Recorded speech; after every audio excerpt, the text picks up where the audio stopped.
Good morning, everyone. Welcome. This is Patrick Hogan. I'll be your moderator today for this episode of the Executive Speaker Series, featuring today Mr. Richard Baldwin.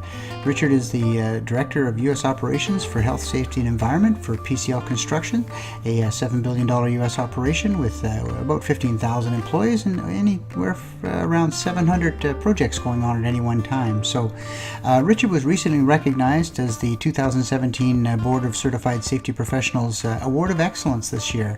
So for his 43 years in service and many contributions. A little bit of bio of Richard is as you've seen here, he's been in the industry for 43 years, starting out in the military, has an incredible wealth of knowledge and engagement in the industry, and has a solid track record of giving back to the industry in terms of serving on boards and curriculum boards and content to continue to be active in training and bringing up the next generation of safety professionals. So we laud Richard for that. That's very admirable. Being a bit of a military history buff myself, I draw your attention to what should be the first of the item, but it's the bottom of the list is Richard's three presidential Distinguished Flying Cross Awards. These awards are not handed out to everybody. Some of the more notable recipients of this award have been almost all of the Apollo astronauts. A gentleman named Charles Lindbergh is an awardee, and I think for the ladies out there, one of the first civilian awardees of the Presidential Distinguished Flying Cross was Amelia Earhart. So Richard has not only one of these awards, he actually has three, and at one point in time he actually had a pretty good run rate going. He won 2 awards in a week, so that was a pretty good run rate for medals. Richard is, when we reached out and asked him to speak to our group today, was very kind and generous with his time and ideas. Really, the only thing we asked him for was to kind of pick 3 to 4 topics that he thought would be most relevant to HSE professionals and especially those kind of in building their careers. And after that, we let him go with whatever he wanted to talk about. So we have a bit of an action-packed agenda today. Richard has been quite generous in his time in helping us put this all together. So without further ado, I'm going to turn it over to Richard, and he'll take us through kind of his agenda. And then at the end of the call, there will be you'll see a screen flash up that has both Richard's contact information and mine if you have any more questions or feedback for us on the seminar today. So without further ado, I'll turn it over to Richard. All right, well, welcome everybody. As you can tell, with 43 years of safety experience, my technical capabilities with this kind of thing are pretty weak. You don't gain much experience. So I'm going to talk about growing future safety leaders, educations and certifications, and then how to manage a serious incident investigation, and then industry associations. And these are topics that I pick because I feel they're important and sometimes slighted in the day-to-day work that we do in safety. So let me change slides, Patrick, to the next. We'll go on to education and certifications. I hope that there we go. Growing future safety leaders. In our company, in the last company I was in, and bear in mind I work in construction, so it might not be exactly similar to what you do, but even when I worked in a manufacturing operation, we had a very strong internship program. And we concentrated on schools who had the ABET accreditation, although there are other schools that have outstanding graduates in safety as well. It's very important to start your recruiting process for new safety professionals, either at universities or other companies to get highly qualified graduates. We want to find people with the potential to assume increasing responsibilities as soon as possible. When you're looking for safety professionals, you also need to find out, if you can, under the current HR rules, that's difficult sometimes, just how mobile they're going to be, because no matter whether you're in industry, manufacturing industry, or construction, for them to get ahead in their career, oftentimes they're going to have to move and be mobile. Personally, in my recruiting efforts, I have found college athletes, some of you are going to chuckle, both male and female, to be among the best candidates. They've had to suffer through preparations for their sport and gain an education at the same time. And frequently, they're very successful out on the job. And bear in mind, I'm doing construction, so I'm not necessarily looking for graduates with A averages. You know, I'll settle for a B average, and we're quite successful with those. But to keep those graduates, and that's one of the important parts, to keep the graduates, we've got to have continual contact, particularly well among the millennials. It seems odd to me that when I or some of my regional managers visit sites and talk to our newly hired safety professionals from universities and from other sources, they really want to be with us. So I make it a point to take them out to lunch, take them out to dinner when we can, and just spend as much casual time as humanly possible.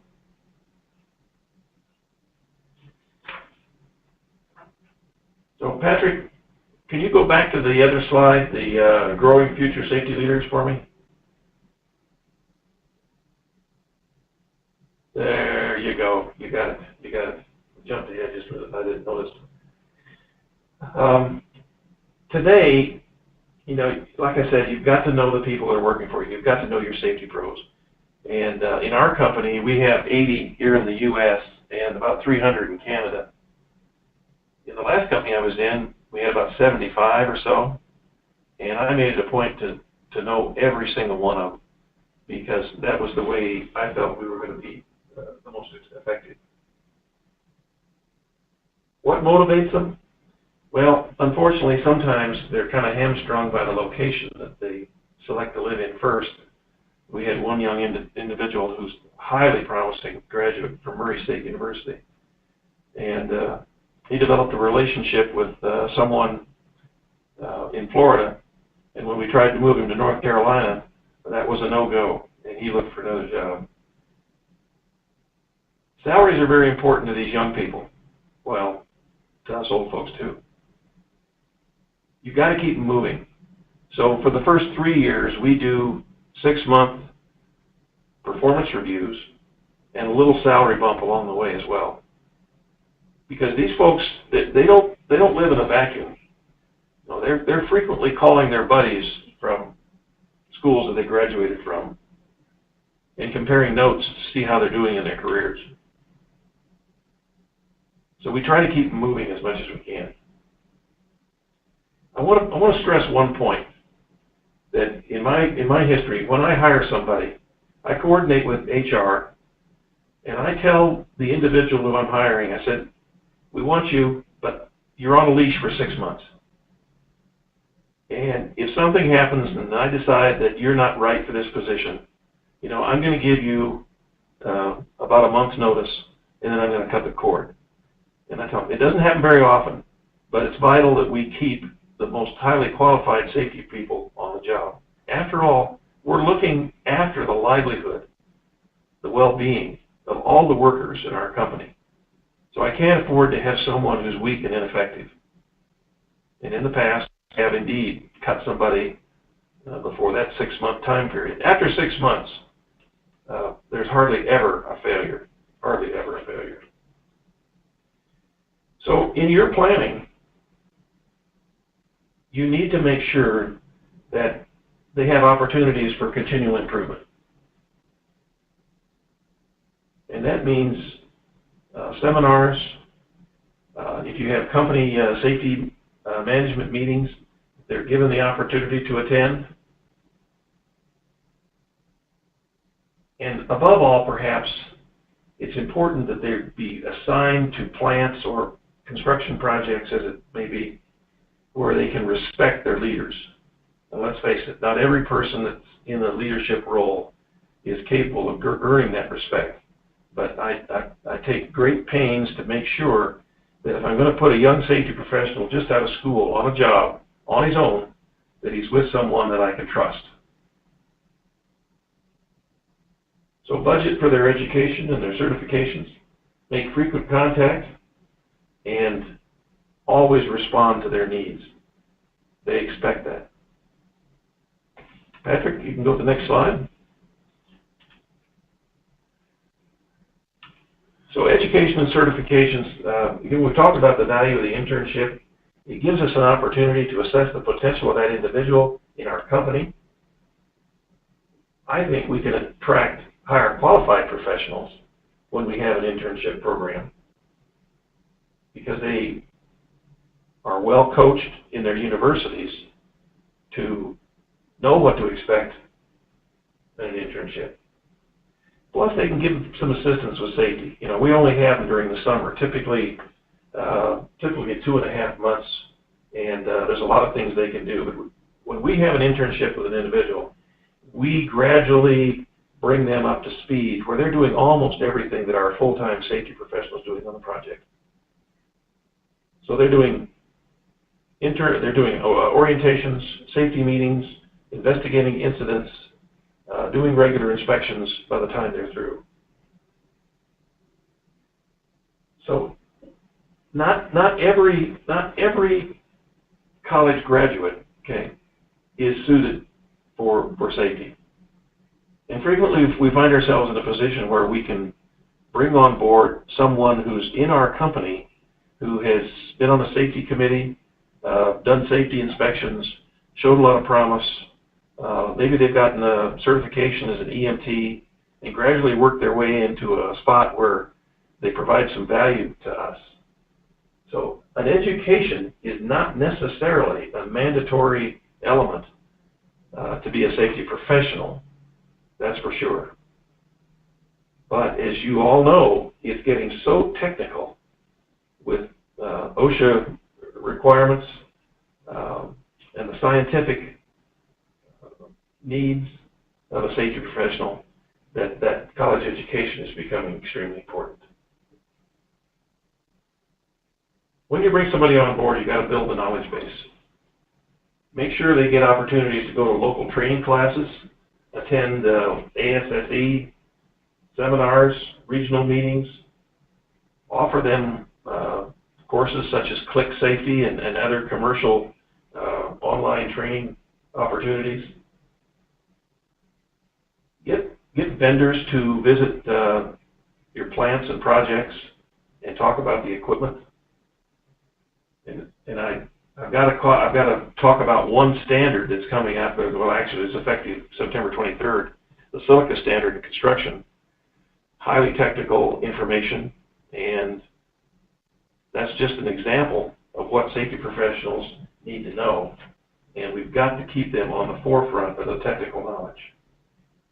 Industry associations, which we'll talk a little bit more later, can help with that. They establish relationships with peers. Webinars, such as we're doing today. Things like OSHA quick takes, OSHA news releases, and their what's new can keep people up to speed. And in short, you just can't put a safety professional on a plant or construction project without the opportunities and the impetus to continually learn and grow. One of the ways to do that is to have a 5-year plan. So I meet with all our safety people and we talk about what they foresee in their future in 5 years and how they're going to get there. And speaking to construction, you know, we bring somebody in right out of school, we gradually increase the scope of their responsibilities, they get larger and larger projects to the point where eventually, you know, they're the lead safety professional on a project. It could be a large project. We recruited one highly intelligent individual from Keene State in New Hampshire, and TJ, we immediately recognized his talent. He was put on large projects almost immediately, and within 2.5 years, you know, he was now leading our largest project, a $1.6 billion mall and amusement project in the Meadowlands in New Jersey. And he's only been out of school 4.5 years. So there is great potential for increasing responsibility for the right person who has that talent.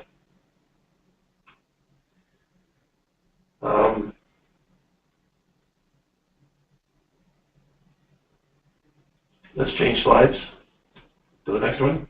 Managing a serious incident investigation. Now, it might seem a little unusual that I departed from the standard discussion to talk about this. But in my experience over the years, it may indicate some of my failures, but when I've had a very serious event, and in my companies, I've had a couple fatalities, you can work your tail off during normal times and keep the procedures up to date, train your people, do the planning necessary to organize a good safety program, do all those things under the radar.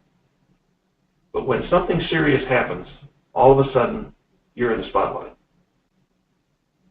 So over the years, I've learned that one of the reasons I've been successful is because I was ready to respond in a very timely manner to anything that happened. And I recall an incident where we had two welders up on top of a 30,000-gallon chemical tank, flammable liquids, the waste products from a paper mill. The client told them that the piping system and the pumps were shut off, so they started welding, tack welding on some 6-inch aluminum or 6-inch stainless steel lines. Unbeknownst to the welders who were on top of this tank, 40-some feet in the air, the flammable liquid was still being pumped through the pipes. So when the pipe heated, they ignited the vapor in the pipes, which flowed down, and the flame propagated down to the top of the tank where very high concentration of vapor was, and it killed them and blew the lid off this huge tank, a massive explosion. It's essential that I got down there immediately, and I did, because not only was the client concerned, OSHA showed up, we still had some affairs to deal with families, and we were prepared because we had emergency response plans in place for an expeditious response. We took an attorney with us in this case to make sure that all the legal aspects that we needed to fulfill were there, including things like attorney-client privilege on all our reports, all our documentation, the organization of the filing system for all the documents that we would gather, safeguarding the evidence, communicating with others, or in some cases, not communicating with others. And it's essential to recognize early that you might need technical help that is not readily available on site or even in your company. In another incident, we didn't have a fatality, but we just blew the heck out of a processed chemical plant in Louisiana to the point where pipe pieces blew through 2 concrete walls. It was that much of an explosion. Chlorine was actively released and leaking. I got down there just as soon as I could. I always kept a to-go bag. So I had the essentials, essential clothing, hard hat, vest, boots, all ready to go so I could run home from my office, get on the earliest flight, and get there to help manage the incident. And people noticed that. I'm sure it helped my career. So when you have an incident like that, in this case, the thing just flat blew apart. I got to the site. Immediately I was kind of overcome by the chlorine, because I didn't prepare myself, didn't get the right breathing equipment. Got out of there, came back, talking with the plant manager. I said, I think we need to get a real technical expert in here. And he waffled for about a day. And we could not figure out the cause, what caused that explosion. So we called a technical expert. He showed up the next day.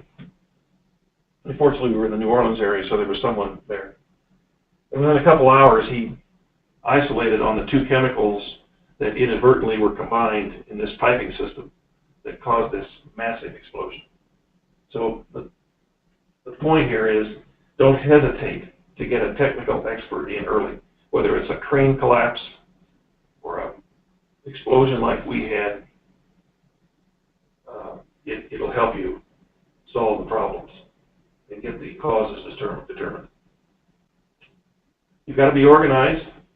You've got to know your company operations. If you're in construction, you've got to know something about cranes and aerial lifts and form work and the work that's being done. Obviously, if you're in a chemical company, you need to know something about chemicals. As a C student in chemistry in college, I wasn't too adept at that, so I certainly had to get help. Remember, though, in this instance, you are in the spotlight. You are being judged, and people remember how you reacted to this emergency for them and protected the company.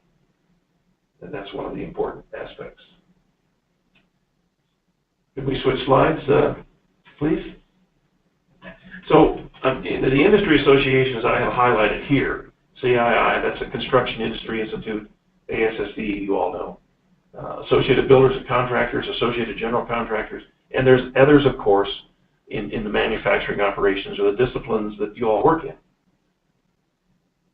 I would highly encourage you, for the sake of your career, to get involved in organizations and work your way up from secretary, vice chair, chair, be active in the committees, contribute back to the industry that we work in. And it will help you. It's helped me tremendously. And it's been enjoyable. Because I've had a lot of educational opportunities, going to meetings, learning the latest. You know, we've had the OSHA director at some of our sessions, and I've learned a lot. It's a good PR for the company too. You're with your peers. You may be with companies who who hire you to do work. In our case, so when they see PCL at these meetings alongside these other experts, they recognize, well, you know, maybe PCL is a good company to bring on board. It also gives you a tremendous network of safety pros to draw on. If you've got any questions, you've got these fellows, gals that can respond to you, and they do. And it certainly kept me motivated. There's no question, because I so much enjoy contributing to this. Well, Patrick, that's it for my regular session. I've got a list of questions here. Should I go ahead and address those? Yes, sir. Okay. Go ahead. So Take it on. the first question Patrick had submitted was, what should you do the first week on the job? That's a good question. Couple things come to mind. Certainly, the most important thing you need to do is go around and introduce yourself to people in the company, worker level on everybody, as much as you can do that first and second week. And the second thing kind of emanated from a job that I was asked to do in New Zealand. I was asked to go to a paper mill and help them get better. And I only had 2 weeks to do it. The first thing I did was I went to the first aid office. They had a doctor and 2 nurses. And I sat down and I said, okay, what are the injuries that you treat? So I got a quick knowledge of where their problems were, what was causing their problems. And it happened to be eye injuries, which we were able to help improve. So those 2 things, if I had to isolate on a couple of things, would be make sure you establish contacts, get relationships going, and learn what's going on in the company as far as injury and injury potential so you can help out. The second question was, what would you do if a site manager asked you to ignore a safety violation? Well, you know, patiently explain the risk,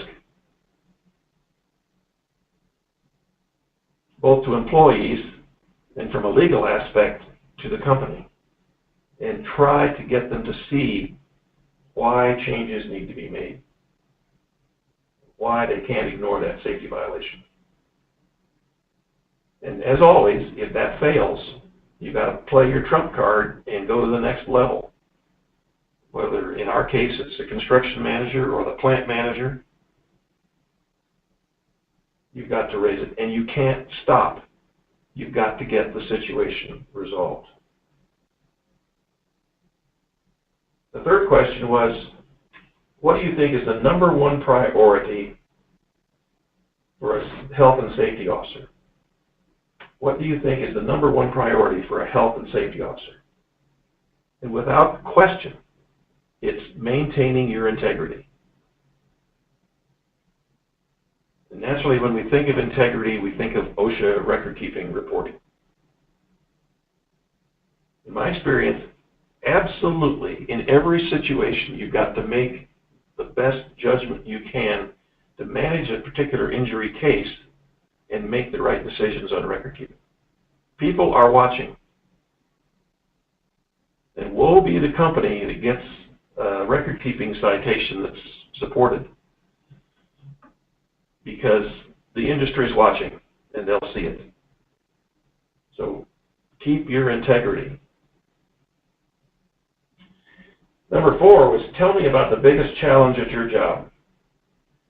And, that's a tough one. There's so many challenges. But I would say that probably the biggest challenge that we encounter is keeping our safety professionals technically astute in what they need to know to manage safety on construction projects. It's not easy. There may be other things that you see as challenges. That's my number 1. Number 5 is kind of like number 2. How would you handle a plant manager who thought safety procedures were a waste of time? Well, fortunately, I've never had that situation at that level. But one of our roles, of course, is to be a persuader. And we've got to have those persuasion skills in order to be successful as safety professionals. So gathering statistics, gathering incident information, any tool you can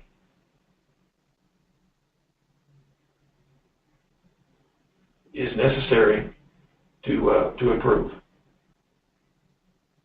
If you can't persuade this person after a period of time, then you're going to have to elevate it to a higher level.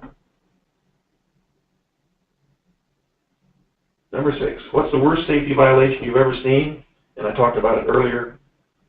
2 welders on top of a tank, flammable liquids, heating up a pipe, and they had an explosion.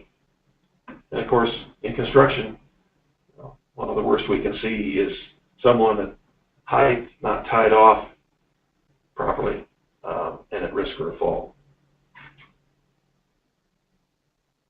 I did have one other question crop up here from a friend of mine, and he asked about our mentor program.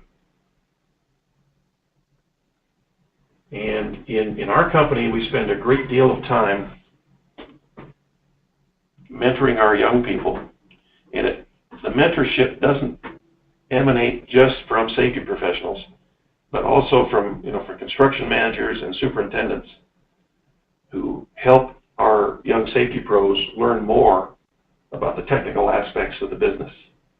I recall one instance where a superintendent spent 3 or 4 hours with one of our young safety professionals discussing how you install and then tear down formwork for concrete construction. So we have a very active mentorship program, and in our business it's extremely important to stress that. Patrick, any other questions come up? Yeah, we've got one as well. Any tips for communicating details of a serious incident? Yes. And when I first first blush for that is be very, very careful, because if you learn of a very serious incident, you immediately need to move to attorney-client privilege. And all of your correspondence needs to be labeled attorney-client privilege, and there's other ways to do it. And each company has their own, should have their own system and flag words for that. So if you, let's say you had a fatality and somebody fell, telephone communication is okay, emails is not okay unless it's flagged attorney-client privilege. In such case, you have to address that point to your attorney and go through the attorney for the communication. That will allow you later, if there's a court case, to withhold that communication in some cases, not all cases, in some cases, so you don't get shot down in court. Limit the number of people that are in that communication chain. There's some people that want to be communicating about that have no business in it. So restrict the number of people who you're communicating with. Next, Patrick. I think that's about it. There's not any more. Okay. There's not any more. We can have a We're at the 40-minute standpoint here. So. There we go. We covered up pretty good. Well, I think that's it, Richard. I think anything more, contact with everybody, and we'll be sending out a recording. I apologize. We had a little bit of an audio issue through it, just off a minute or two here and there. But thanks everybody for sticking with us. We will send out the recording shortly. If I had to summarize, Richard, my notes from today are, your talk is grow your people, be ready to respond, be active in the safety community, giving back, which is exactly what we're doing today. Talk to people, and always a good one, maintain your integrity. And things will be okay. Again, thank everybody for joining us today. I hope this is useful.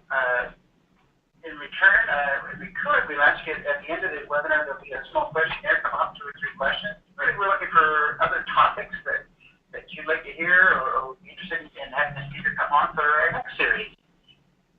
And with that, I'll wrap up by thanking Richard very much again for sharing 46 years of experience. Safety is best when it's shared and effective. So very much appreciate, Richard, your time today. Thank you, Patrick. Okay, everybody. Again, thank you very much, and have a great weekend.